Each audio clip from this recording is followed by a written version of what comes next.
Hello friends, welcome to my YouTube channel Spoken English Tak. Dear, this is Ranjan sir and I am back with a new video for Spoken English Grammar.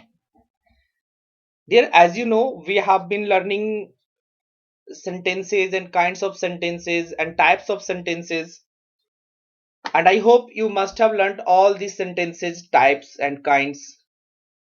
Now today I am here to teach you the basic uses of verb be. Dear, as you know, if I talk about the uses of be, it is very much used. In the tenses be use the verb be, whether you write it down or whether you speak.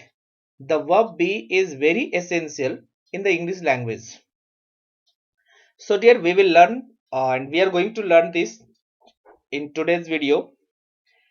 Dear, if you are curious learner, if you want to learn spoken English by sitting home, don't forget to subscribe to my YouTube channel Spoken English Tak.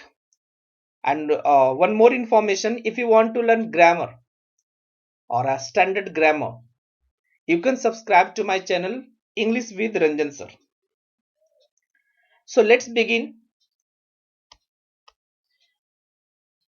Dear, before going to start the video, these are my social platform where you can search me. YouTube, as you know, Spoken English Tak. You can find me on Facebook. Even you can join my Telegram channel and Telegram group, and you can also find me on Twitter. Now, this is my mobile number, and you can send your query. You can ask any questions related to English or spoken English or written English, and you can also send your query questions to my Telegram channel or group. Dear, the most important thing about this video, I'm just talking about particularly this video. If you want to read the blog or if you want to written format, आप written form में अगर पढ़ना चाहते हैं dear, अगर आप written form में पढ़ना चाहते हैं, you can visit my website englishtak.com where you can download the PDF of this.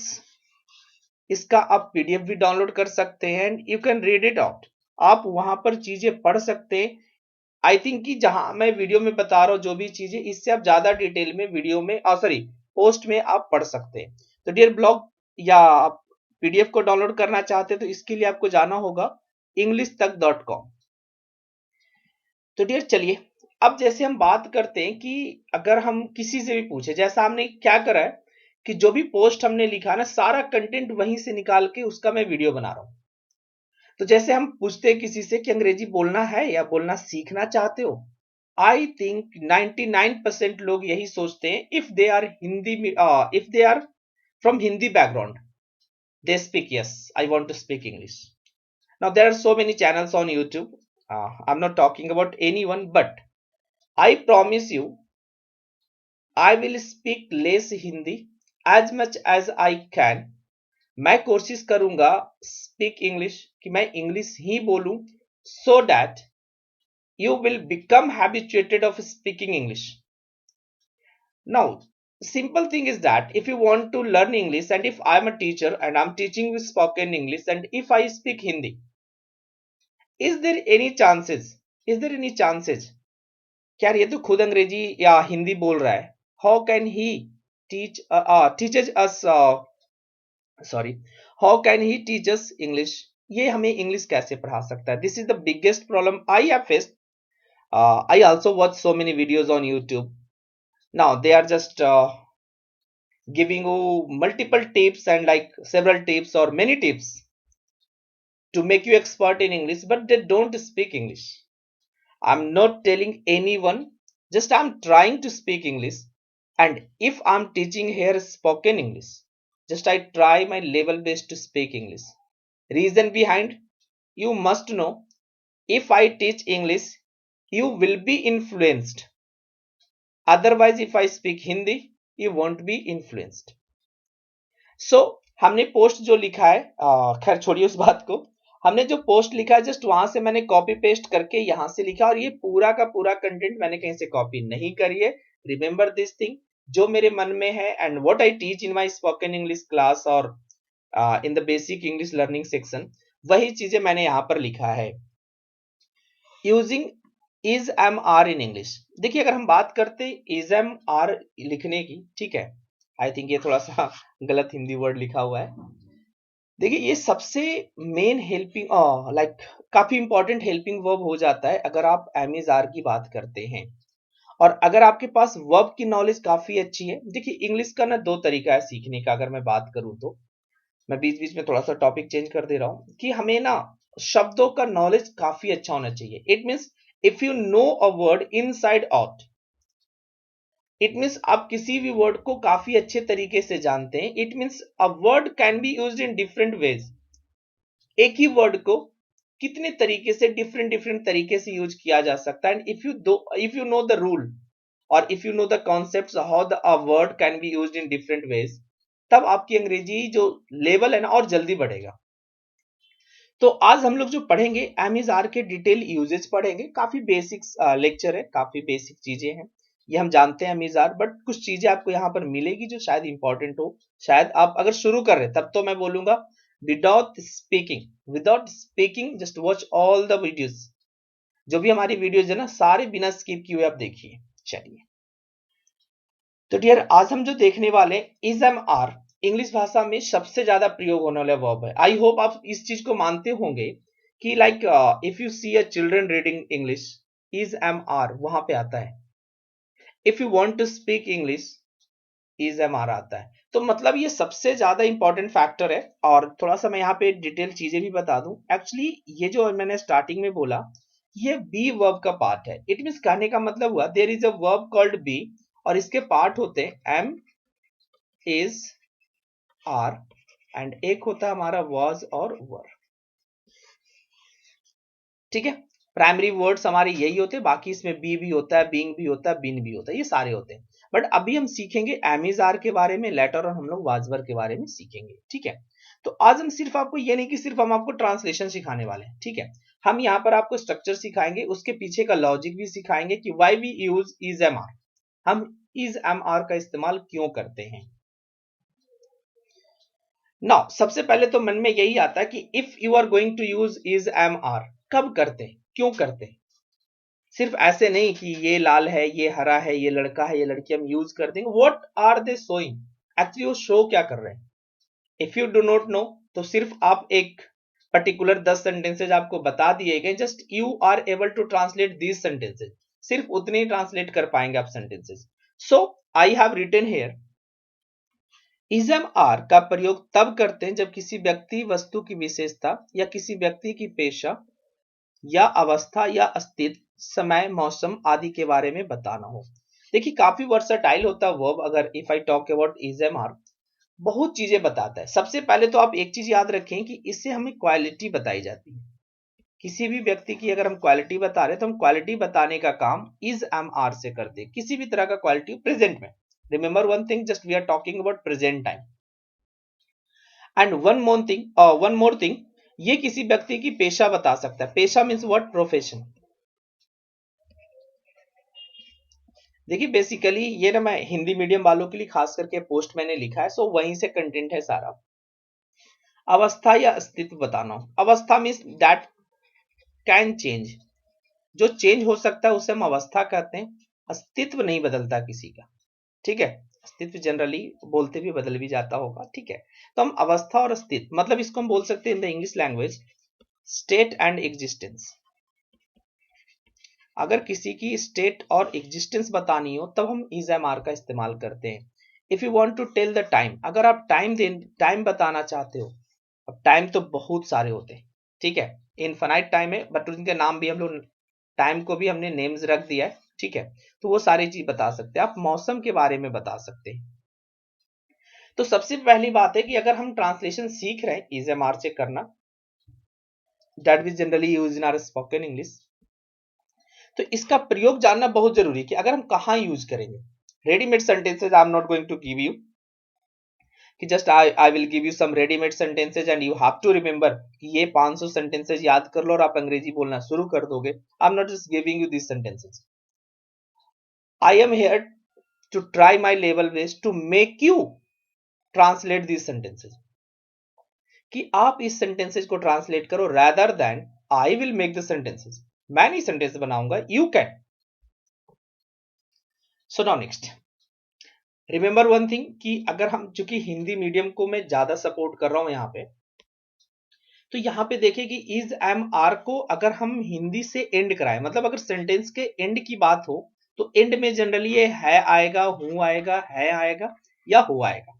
ये हिंदी की बात हम कर रहे हैं सिंपल सी. बट हमेशा मेरा जो मेन फोकस होता है, मैं ग्रामर भी पढ़ाता हूं तो मैं कॉन्सेप्ट्स पे ज्यादा फोकस रहता हूं कि कॉन्सेप्ट सीखिए उसके पीछे का.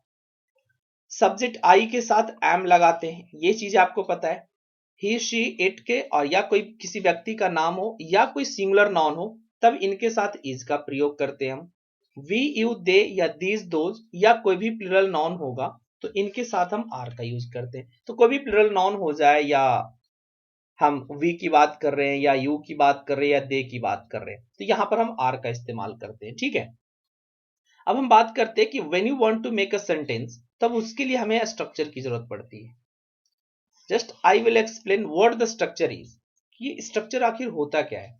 डेट देखिए, अगर हम स्ट्रक्चर की बात कर रहे हैं तो स्ट्रक्चर एक पैटर्न होता है that can help you make और फ्रेम सेंटेंसेस, जो आपको सेंटेंस फ्रेम करने में, बनाने में हेल्प करता है. जैसे अगर मैं बात कहूं कि अगर ईंट बनाने वाली एक फ्रेम होता है, तो ये कितना आसान हो जाता है ईंट को बनाना, कि इसमें हम मिट्टी, मतलब गीली मिट्टी एक तरीके से हम फील करते हैं और इसके पलट देते हैं और ये ईंट बन जाती है, ब्रिक बन जाती है. तो इन द सेम वे हमारे पास स्ट्रक्चर है टू फ्रेम अ सेंटेंस, किसी भी सेंटेंस को बनाने के लिए. यहां तक बात समझ में आ गई हो तो आगे बढ़ा जाए. देखिए जस्ट एक सेकेंड, मैं यहां पर थोड़ा सा आपका समय लूंगा, थोड़ा सा ब्लैंक स्लाइड ले करके, फिर मैं आपको और बेटर तरीके से, जब मैं आऊंगा इस तरीके से. ओके, चलिए, तो मैं यहां से लेता हूं एक ब्लैंक स्लाइड.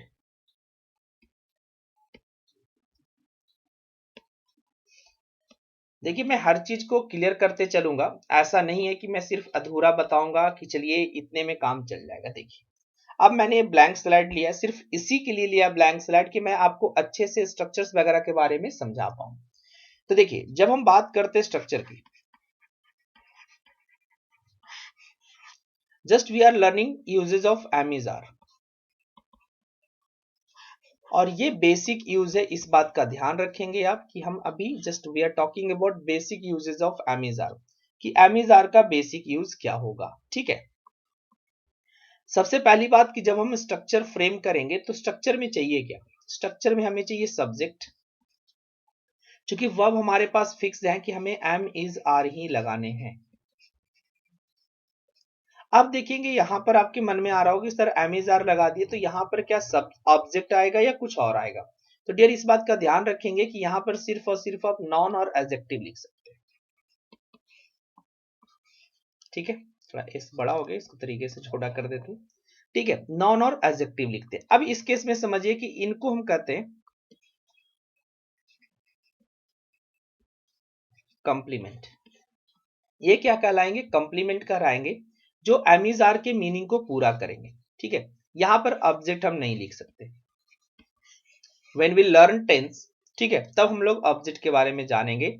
ऐसे अगर इसका वीडियो देखना चाहते हैं कि ऑब्जेक्ट क्या होता है, तो आपको आई बटन पे लिंक मिल जाएगा, वहां से जाकर के आप ये चीजें देख सकते हैं. तो आई होप कि स्ट्रक्चर आपको समझ में आया कि हम सेंटेंसेस बनाने के लिए सब्जेक्ट लिखेंगे, देन उसके बाद एम, फिर इज और फिर आर. अब यहाँ पे हम देख रहे हैं कि अगर सिंगल वर्ब होता तब हमें कोई तकलीफ नहीं होता. तो यहां से एक छोटा सा कॉन्सेप्ट याद रखेंगे डियर, कि जब हम सब्जेक्ट के बारे में बात करते हैं तो सब्जेक्ट हमारा दो तरीके का होता है, और अगर हम सॉरी, अगर हम वर्ब के बारे में बात करें डियर, तो वर्ब भी हमारा दो तरीके का होता है. देखिए बहुत अच्छा कॉम्बिनेशन हो जाता है कि जब सब्जेक्ट की बात करते हैं तो सब्जेक्ट हमारा सिंगुलर होता है, और वर्ब की बात करें तो वर्ब भी हमारा सिंगुलर होता है. फिर सब्जेक्ट की बात करें तो दूसरा जो सब्जेक्ट होता है, this is a plural form, और तो वर्ब का भी एक होता है प्लूरल फॉर्म. एक्चुअली होता कुछ नहीं, मान के चलते वर्ब में सब्जेक्ट तो हमारा सिंगुलर और प्लूरल होता है. ठीक है. अब देखिए क्या है कि हम जब ऐसे लिखें तो इसका एक मतलब मैं यहां समझाना चाह रहा हूं कि जब सब्जेक्ट आपका सिंगुलर होगा तो इसके साथ वर्ब आप सिंगुलर लगाएंगे, जब सब्जेक्ट आपका प्लूरल होगा तो जो वर्ब आएगा वो भी प्लूरल फॉर्म में आएगा। यहां तक बात क्लियर हो गई कि जब सब्जेक्ट जैसा होगा according to the number of subjects we have to use the verb. It mean subject के नंबर और पर्सन के अकॉर्डिंग ही हमें वर्ब का इस्तेमाल करना है। If we find a subject which is singular तो हमें सिंगुलर वर्ब लगाना है, and if we find a subject that is plural तो हमें प्लूरल वर्ब ही लगाना है। अब हम बात करते हैं कि यहां पर सर 3 वर्ब है, कैसे हम डिसाइड करेंगे कौन है, जरा देखिए। इज को हमने सिंगुलर के साथ लिखा है, आर को हम प्लूरल के साथ लिखे, ठीक है। तो यहां से आइडिया तो लग गया कि अगर सब्जेक्ट हमारा सिंगुलर होगा तो उसके साथ इज आ जाएगा, और अगर सब्जेक्ट हमारा प्लूरल हो जाएगा तो उनके साथ आर लगा देंगे। अब बात आके फंसती हमारी है एम के पास।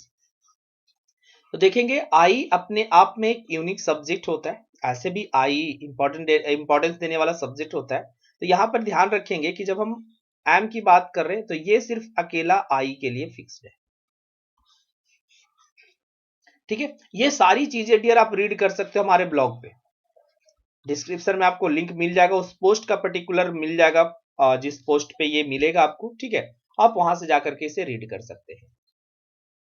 अब हम चलते बारी बारी से। देखिए एक और चीज यहां पे बताना चाहूंगा कि किसी भी सेंटेंस को हम मिनिमम 4 तरीके से लिख सकते हैं, और ये सारी चीजें हमने बेसिक ग्रामर वाली पार्ट में पढ़ा दी है कि पॉजिटिव सेंटेंस होता है, नेगेटिव सेंटेंस होता है, इंटरोगेटिव होता है, इंट्रोनेगेटिव होता है, डब्ल्यूएच वर्ड्स होता है, और सारी चीजें। एक चीज तो बहुत यूनिक मिलेगी आज, तो चलिए देखते हैं। देखिए सबसे पहला हमारा जो सेंटेंस टाइप है, एक सेकंड में थोड़ा इसको देख लेता हूं कि हमारी रिकॉर्डिंग में कोई दिक्कत ना हो। चलिए ठीक है, बिल्कुल, क्योंकि नीचे हमारा स्क्रोलिंग भी चल रहा है। चलिए वीडियो थोड़ा सा बड़ा हो जाएगा, आई होप वीडियो, मुझे लग रहा है ऐसा कि वीडियो बड़ा हो जाएगा। इनकेस ऐसा हुआ तो मैं इसको ना 2 पार्ट में बांट दूंगा। चलिए तो बात करेंगे हम पहले अफर्मेटिव सेंटेंस की। अगर अफर्मेटिव की बात हम कर रहे हैं डियर, तो अफर्मेटिव का मतलब होता है सकारात्मक, हिंदी में हम बोलते हैं उसे सकारात्मक, ठीक है। अब कैसे बनेगा, सब्जेक्ट आएगा, जैसे भी हमने बताया कि इज एम आर बनेगा, और उसके बाद हम कंप्लीमेंट लिखेंगे। अभी हमने बताया कि कंप्लीमेंट के जगह पे आप लिख सकते हैं नॉन, या लिख सकते हैं एडजेक्टिव। बात क्लियर है। अब आते हैं, हमने दिए सब जगह एक ही सेंटेंसेस को पॉजिटिव नेगेटिव इंटेरोगेटिव में करने की कोशिश की है, और सेंटेंस के एंड में आपको एक हैंडआउट भी मिल जाएगा, उससे आप बना सकते हैं, पीडीएफ के फॉर्म में डाउनलोड कर सकते हैं। आप हमारे वेबसाइट विजिट कीजिएगा, वहां पर आपको ये सारी चीजें मिल जाएंगी। अब हमें बनाना है कि मैं खुश हूं, अब इसे इंग्लिश में क्या कहेंगे। आई होप लगभग लोगों को ये चीजें पता होगी। देखिए हमारी ट्रांसलेशन की प्रोसेस क्या होती है कि जस्ट हमें सब्जेक्ट पता करना है, और सब्जेक्ट यहां पर है मैं, तो मैं को हमने लिखा आई। अभी हमने देखा कि अगर हम एंड से चलेंगे, क्योंकि सब्जेक्ट ढूंढने के बाद आपको हमेशा याद रखना राइट हैंड साइड से लेफ्ट हैंड साइड की तरफ बढ़ना है। तो हूं को अगर मैं हेल्पिंग वर्ब से रिप्रेजेंट कर दूं यहां पर, तो ये भी थोड़ा सा हेल्प हो जाएगा हमारा, एम, और उसके बाद है खुश, तो उसके लिए हमने लिख दिया हैप्पी। बन गया सेंटेंस आई एम हैप्पी। तो देखिए यहां पर हैप्पी जो है डियर, ये एक एडजेक्टिव है, क्लियर। मैं एक डॉक्टर हूं, अब यहां पे बात हो रही है कि मैं एक डॉक्टर हूं, तो फिर से आई आएगा और एम आएगा, तो यहां तक कोई भी दिक्कत नहीं है, हम हूं तक आ गए हैं। एम जब हमने लिखा तो हूं तक का आ गया। अब लिखा है एक डॉक्टर। अब एक डॉक्टर को डॉक्टर ए नहीं लिख सकते, हमेशा देखेंगे कि एक डॉक्टर आएगा तो इंग्लिश में अ डॉक्टर होगा, तो यहां पर डॉक्टर हो गया, और ये डॉक्टर शब्द को यहां पर हम कहेंगे ये है नाउन। नेक्स्ट आ जाते हैं, हम लोग खुश हैं। अब यही चीज मैं से बन करके हम लोग आ गया, तो हमने सिर्फ सब्जेक्ट चेंज किया वी में। अब जब वी किया तो हमें पता है कि आई के साथ एम लगता है, लेकिन वी के साथ आर लगता है, तो हमने चेंज कर दिया वी आर हैप्पी, क्लियर। हम लोग इस स्कूल के छात्र हैं। अब जरा इस सेंटेंस को बनाने के लिए तरीका सीखेंगे। हम लोग इस स्कूल के छात्र हैं, वी हमने सब्जेक्ट को ढूंढा, फिर हम लोग पीछे से आएंगे, आर हो गया। अब देखिए इस स्कूल के छात्र, तो हम चलेंगे इधर से ही, चूंकि ये पर्टिकुलर हो गया कि ये छात्र इस स्कूल के, तो हमने डिटरमिनर द लगा दिया या आर्टिकल द लगा दिया। तो द, अब हम लोग है तो स्टूडेंट एक तो होगा नहीं, क्योंकि ये वी स्टूडेंट्स को ही रिप्रेजेंट कर रहा है, तो यहां पर हमने लिखा स्टूडेंट्स ऑफ। अब इस स्कूल, इसका अंग्रेजी होता है दिस, और उसके बाद हमने लिखा स्कूल।